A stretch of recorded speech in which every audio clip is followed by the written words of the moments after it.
Rusty, can you turn your mic on? Thank you.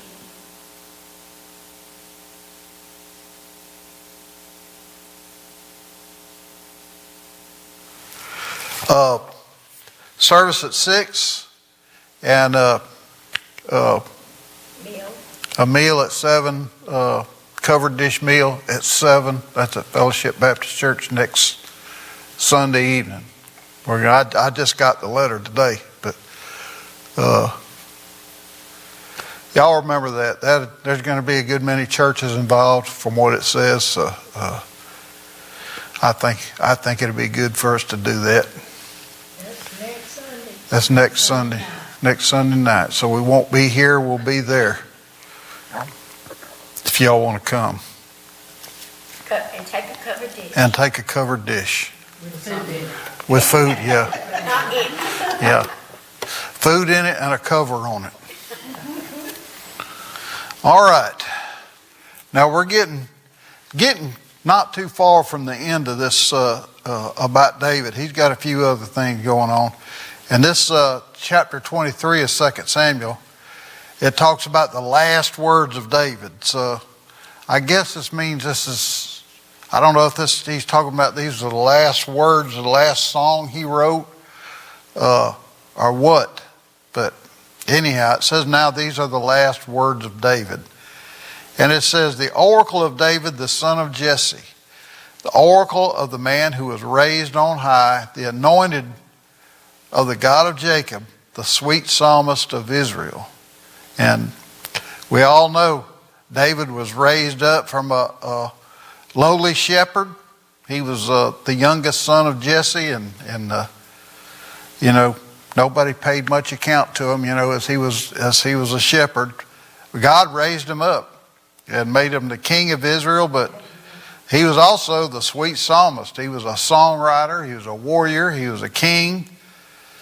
God really, really did raise him up, as he says he did, the oracle of a man who was raised on high. And he says, the Spirit of the Lord speaks by me. His word is on my tongue.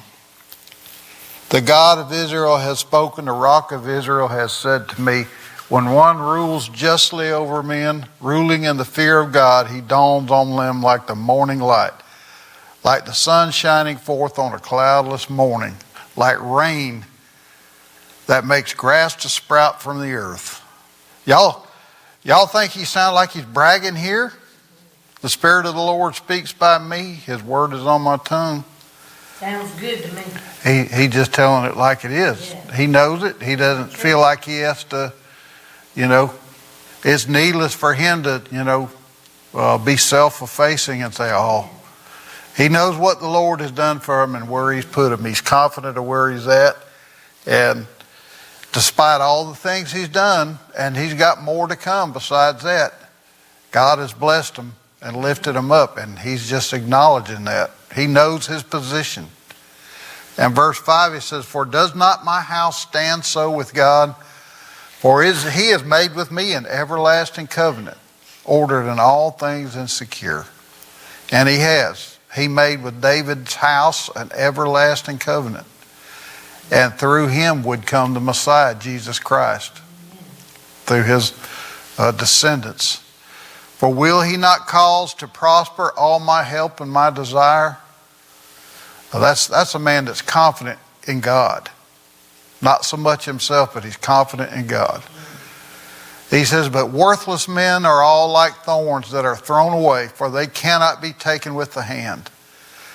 But the man who touches them arms himself with iron and the shaft of a spear, and they are utterly consumed with fire.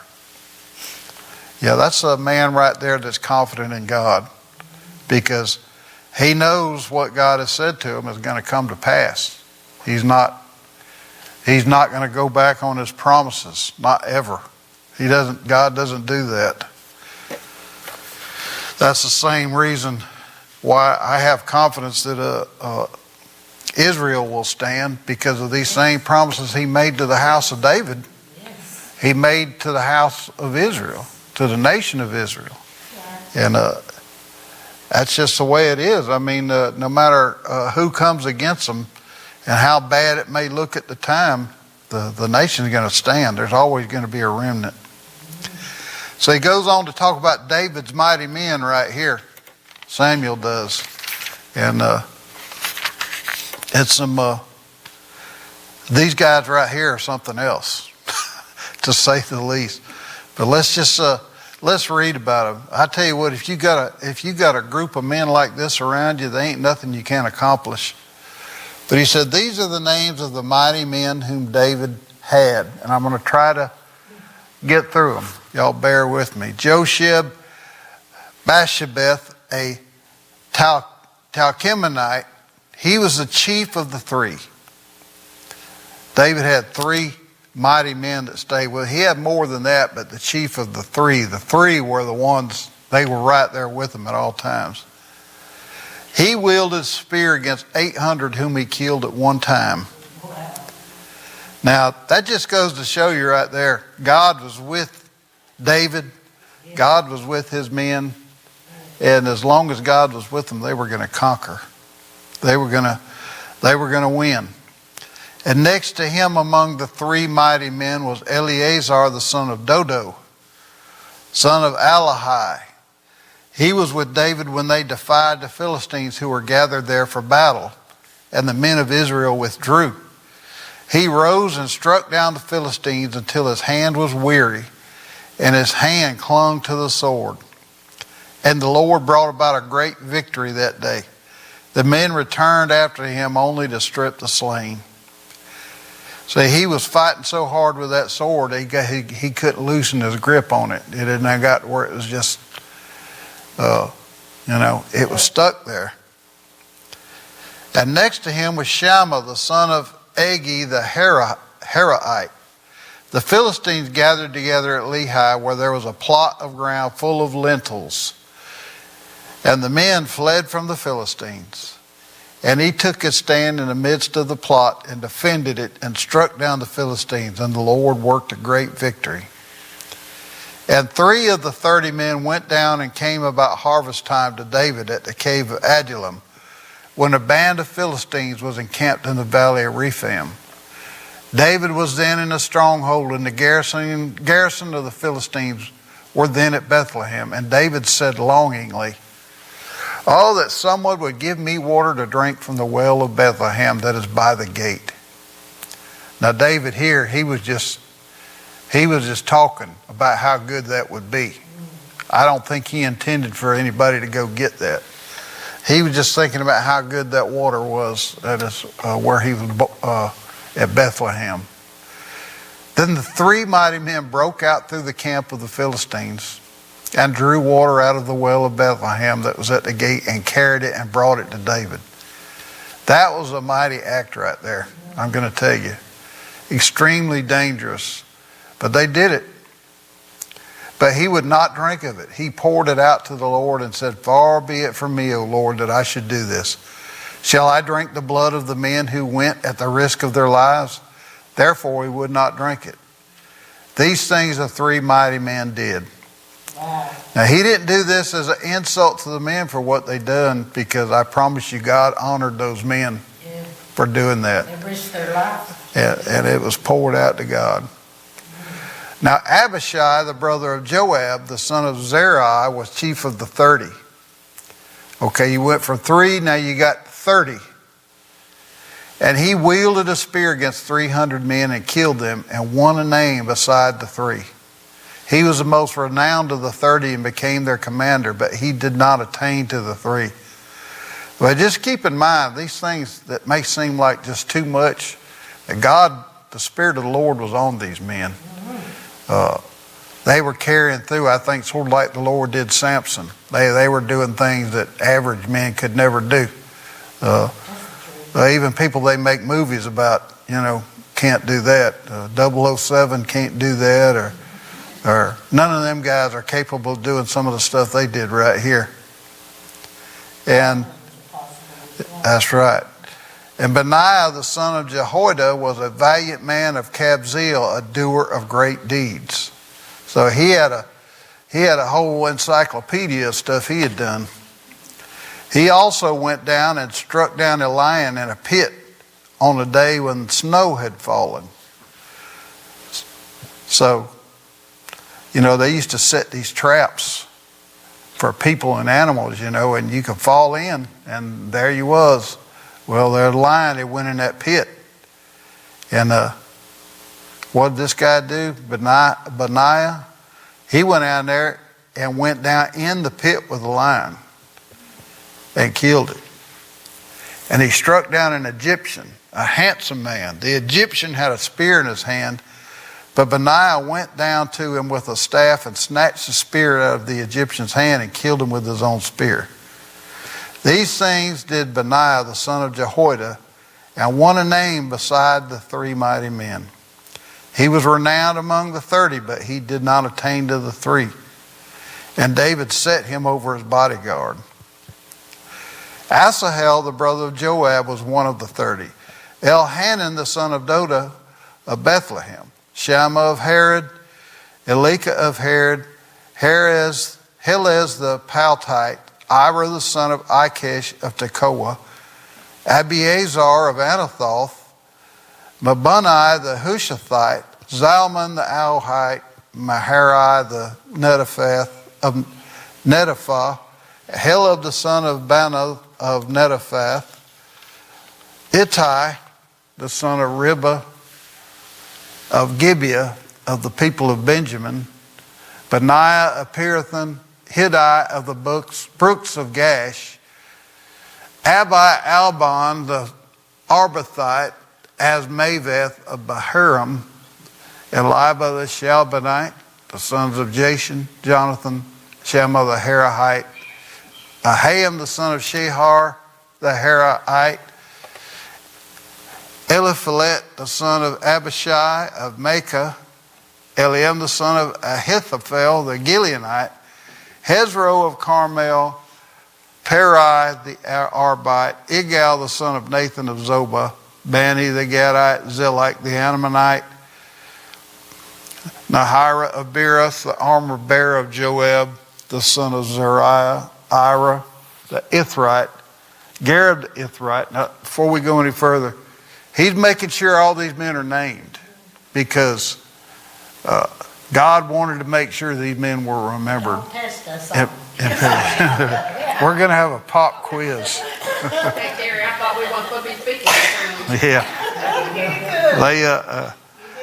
They, all these men, but, God wanted them remembered, and so they're marked down in here. And then there's one more, the last one. We all know who that is.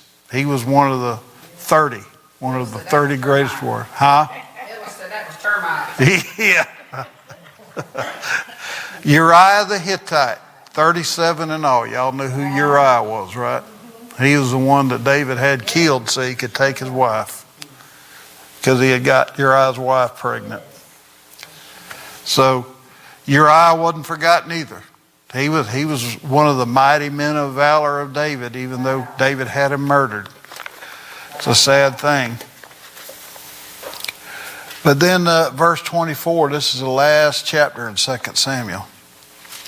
And it's kind of strange, it's kind of questionable, but we're gonna look at it right here. It says, again the anger of the Lord was kindled against Israel, and he incited David against them, saying, go number Israel and Judah. So the anger of the Lord was kindled against Israel. He incited David. It says he incited David to do that. But I'm going to read something to you. You don't have to look it if you don't want to. 1 Chronicles chapter 21, which is describing this same incident right here, but it says it differently. It says, remember in 2 Samuel, it says, again the anger of the Lord was kindled against Israel. 1 Chronicles 21 verse 1, it says, then Satan stood against Israel and incited David to number Israel. So one says the anger of the Lord was kindled against him. And here it says Satan stood against Israel and incited David to number Israel. So does that mean something different? Why does one say God was angry, the anger of the Lord was kindled against Israel? God was not Yeah, God was not in it. And I'll just remind you once again of Job. And to keep in mind that Satan, he's the prince of the power of the air and the ruler of this world as we know it. But besides all that, he doesn't do nothing without the Lord knowing about it. And he can't do anything without God's approval because unlike us so often, God takes a long view of things, the long view of history, the long view of our world. He knows everything that's going on around us. So he knew what was going on right here. But anyhow, it says, again, the anger of the Lord was kindled against Israel. And he incited David against them, saying, go, number Israel and Judah. Number them. In other words, do a census. And that made God mad because David was going to take a census of Israel. Now, why would that make God mad? Taking a census. Y'all got any ideas? God don't want nobody to mess with Israel. That's right. That's right. That's true. But, there's a lot of, I'll put it like this. This is one of them instances in the Bible where people just really, they can't come down and give a exact answer. But here's a theoretical answer. God didn't want them numbering Israel because he looked after Israel. That's what I'm saying. David was looking after, David was being prideful and wanting to know how many people he had that he could use in an army. And a lot of people believe, and I'll say, I think I kind of lean with that, but I just don't know for sure because it don't say for sure, but I believe God wanted everybody to know, I'm with you. It don't matter how big your army is or, how many horses you've got or anything like that. It doesn't make any difference. I'm gonna stand with you no matter what. But a lot of people think that David did this out of pride. Ma'am? This is what my Bible says. Go ahead. David's sin was pride and ambition in counting the people, so that he could glory in the sight of his nation and army, its power and defenses. By doing this, he put his faith in the size of his army, rather than in God's ability to protect them regardless of their number. Yeah. And that's what I think. It's just it's hard to find somebody that anybody you read or anything that just comes down completely solid on that, because nobody, it's a little ambiguous there, but that's what I think. It really angered God that he did this, though, because I believe he did it out of pride. So anyhow, the king said to Joab, the commander of the army who was with him, go through all the tribes of Israel from Dan to Beersheba and number the people, that I may know the number of my people. And see, even Joab, to me, I don't know about Joab. I think he tended to be a little sketchy, I think, sometimes. Now, he was solid in a battle. If you had Joab fighting for him, he was going to be a tough customer because he was tough. And I think he was loyal to David also. But he could be a little sketchy at times.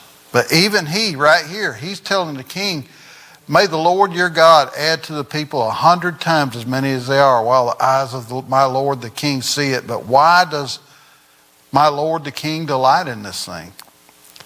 See, Joab didn't want to do it. But the king's word prevailed against Joab and commanders of the army. So Joab and the commanders of the army went out from the presence of the king to number the people of Israel. See, he obeyed David, even though he didn't like it. He did what he said. They crossed the Jordan and began from Aroer, and from that city that is in the middle of the valley toward Gad and on to Jazer.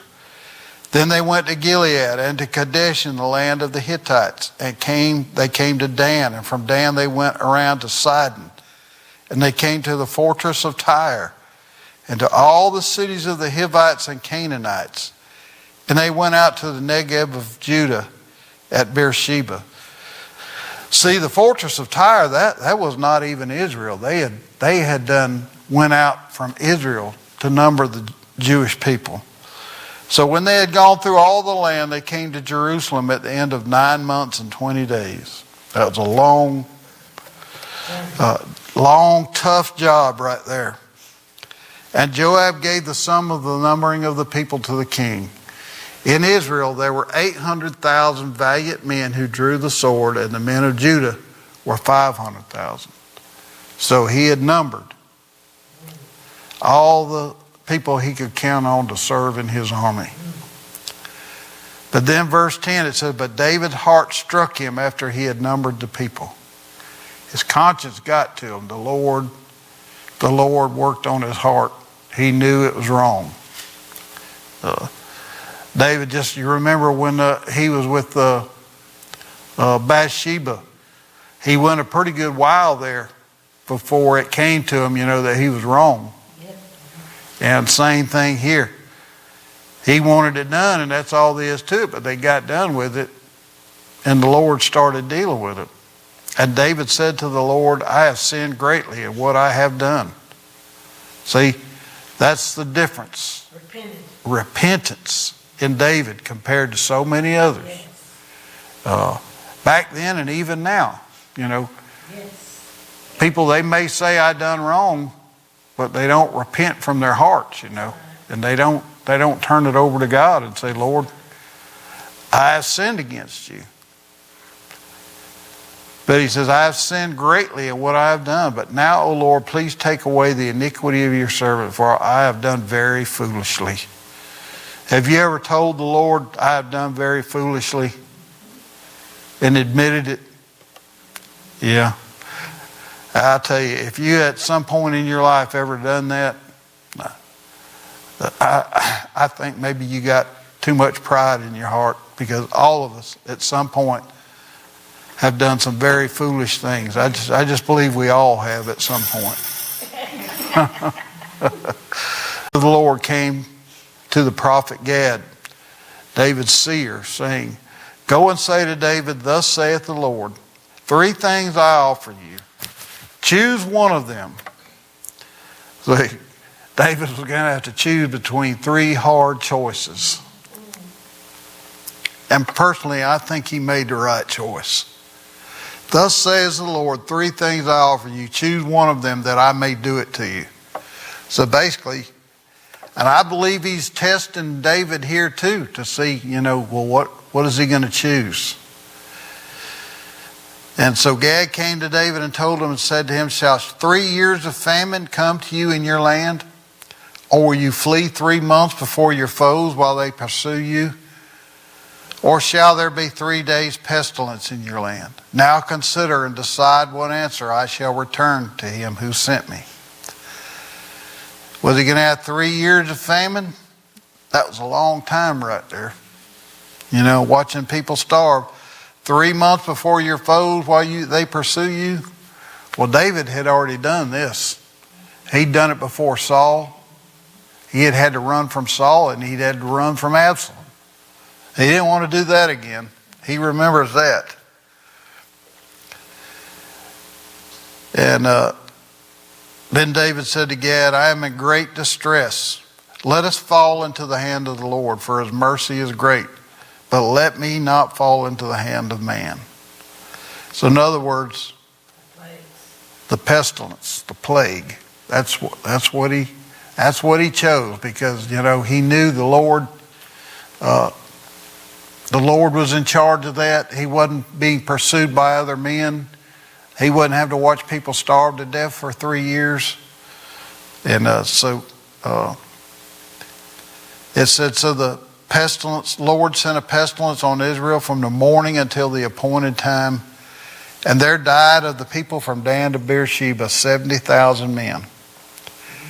And when the angel stretched out his hand toward Jerusalem to destroy it, the Lord relented from the calamity and said to the angel who was working destruction among the people, it is not enough, it is enough. Now stay your hand. And the angel of the Lord was by the threshing floor of Araunah the Jebusite. Then David spoke to the Lord when he saw the angel who was striking the people, and said, behold, I have sinned, and I have done wickedly. But these sheep, what have they done? Please let your hand be against me and against my father's house. Now we're going to get back to this threshing floor in just a minute. But let's go ahead and read this. David builds an altar. God stopped it right there at that man's threshing floor. And Gad came that day to David and said to him, go up, raise an altar to the Lord on the threshing floor of Araunah the Jebusite. So David went up to Gad's word, as the Lord commanded. And when Araunah looked down, he saw the king and the servants coming on toward him. When he looked down, remember this was a threshing floor. It was on a hill, because they always put these threshing floors on hills so the wind could catch the chaff when they were threshing. He looked down and he saw the king and his servants coming on toward him. And Araunah went out and paid homage to the king with his face to the ground. And he said, why has my lord the king come to his servant? David said, to buy the threshing floor from you in order to build an altar to the Lord, that the plague may be averted from the people. Then Araunah said to David, let my lord the king take and offer up what seems good to him. Here are the oxen for the burnt offering, and the threshing sledges, and the yokes of the oxen for the wood. All this, O king, Araunah gives to the king. And he said to the king, may the Lord your God accept you. But the king said to Araunah, no, but I will buy it from you for a price. I will not offer burnt offerings to the Lord my God that cost me nothing. So David bought the threshing floor and the oxen for 50 shekels of silver. And David built there an altar to the Lord and offered burnt offerings and peace offerings. So the Lord responded to the plea for the land, and the plague was averted from Israel. Now this man Araunah, if you'll notice, it said he was a Jebusite. Do you remember who the Jebusites are? They were the ones who originally lived in Jerusalem, and David conquered that city. But this man had a threshing floor, which is a very valuable item, because that's how you get your food, by threshing the grain. It was on top of a hill, and so, the wind, like I said, so the wind could catch the chaff. But what is really the thing right here that is prophetic about this? I'll tell you. You know where the temple is? On Mount Zion in Jerusalem, or where the temple was. It's not there anymore. You've got that gold Muslim dome there, Al-Aqsa Mosque, Al-Aqsa Mosque. That is the very place where this threshing floor was. Wow. That very place. And it's all prophetic right here, because God stopped that right there where that takes place. And he was foretelling, remember, Mount Calvary was right side of there. The temple was where all the sacrifices took place. God stopped it right there. And talking about God did that because he was foretelling Jesus Christ coming in the days ahead. And that's also the same place where Abraham went up to offer Isaac as a sacrifice. Same place. Mount Moriah. That's where that's at. So through all this stuff, God's working. He's pointing out, this is what I'm doing. This is where I'm going. This is what I'm doing and going with this. And so David bought this place. He didn't know what it was going to wind up being. But his family owned it, and that's where the temple was built. where Solomon, his son, wound up building the temple right there, on that place right there. Isn't that awesome? Yes. You see how God works, and how often, we read stuff like this and it just kind of goes over our head. But then we start to realize, every little thing, every little jot and tittle in this word, God is gonna fulfill it and make sure that it comes out that way. Awesome. So Abraham offered up his son Isaac on Mount Moriah, and then it became a threshing floor for Araunah the Jebusite. Then David buys it for 50 shekels of silver. Wow. And Solomon, his son, builds a temple on that same place. That's some awesome stuff right there, ain't it? So that's pretty much right there. That's the end of 2 Samuel. Next time we come together, we're going to wrap it up with David and talk about in 1 Kings, it talks about David in his old age. But David in his old age, you know how old he was in his old age when he died? He was 70. That's not old, is it? No, but that's 70. That's what the Lord said.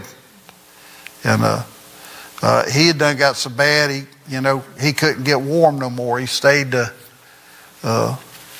he had to be covered up all the time. But we'll get into that later, because there's several things going on here. Remember, David said, God told David, because of Bathsheba, that the sword would never leave his house. And as we just read this little bit, we're going to go into 1 Kings next time. You'll see it's already beginning. People are already plotting for when he dies, and so we'll just save that for another day. Anybody have anything about this that they want to speak out about? I don't want to be tested on it. No. We're just gonna do a pop quiz on the names Wednesday night. Can I cheat? Yeah. It's not an open book test. Yeah. Termite. Read this all over again. I'm gonna sit Yeah. the smartest one in here. What's that? I'm gonna have to sit by somebody. Yeah. All right. Y'all remember Bobby too? He went to see Benny and what's her name? Tammy. Is he on his way home? Huh? He said, told Bobby, he said, Oh, is that right? He had all the right answers. Well. Bobby told me you need to get plugged into a church. Yes. Oh yeah. Minded people. Yes. Just like I hope he listens. That's right. It was an awesome lesson. I hope he listens. Your actions, your words will show if you're saved. Tammy too. Yeah. They're nice, and she's a really nice lady, and the Lord blessed her, with her cancer and all that. But she has no interest in being involved in church at all. Y'all continue to remember Layton this week. It's coming Yeah. up with that full leg cast and trying to get around school and stuff. Oh, gracious. Is he using crutches? Well, he failed when trying, a 7-year-old trying to get crutches with a full, and he can't put any weight on it all. It's supposed to be completely non-weight bearing. So, Lord. It's gonna be hard. mhm. James had